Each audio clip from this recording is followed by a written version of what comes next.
ቅዳሴ መጨረሻ ላይ ካህኑ ለምንድነው በእጁ የሚባርከን? ለምን በመስቀል አይባርከንም? እርግጠኛ ነኝ አብዛኞቻችሁ ይሄን አታውቁትም። የምታውቁትን ግን አይደለም እኔ የምሰራው ለማታውቁት እህቶቼ፣ ወንድሞቼ፣ እናቶቼና አባቶቼ እናንተ እንድታውቁት ነው። ለሁሉም ሼር ኮፒ ሊንክ እያደረጋችሁ አዳርሱልኝ። ላይክ አድርጉ። ይሄን ቤት ይጠቅማችኋል፣ ፎሎ አድርጉ። እናም ካህኑ ቅዳሴ መጨረሻ ላይ እትው ከተባለ በኋላ ለምንድነው በእጁ የሚባርከን ካላችሁኝ ስለ ሁለት ነገር ነው።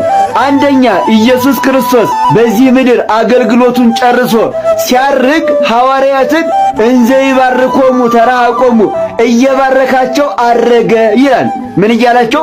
እየባረካቸው። በምንድነው የባረካቸው? በእጁ እየባረካቸው የማረጉ ምሳሌ ነው። የዚያ ምሳሌ ነው አንደኛው። ሁለተኛ ለምንድነው ከተባለ ካህኑ የምንሳለመው የካህኑ እጅ የክርስቶስን ሥጋና ደም ሲፈትት የቆየ እጅ ነው።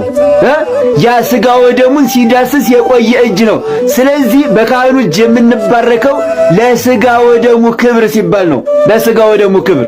ስለዚህ ሁላችሁም ይሄንን ልታውቁት ይገባል። ከዛሬ ጀምሮ ሁላችሁም ኮሜንት ላይ ግቡና አምላኬ ሆይ ባርከኝ እያላችሁ ጻፉልኝ።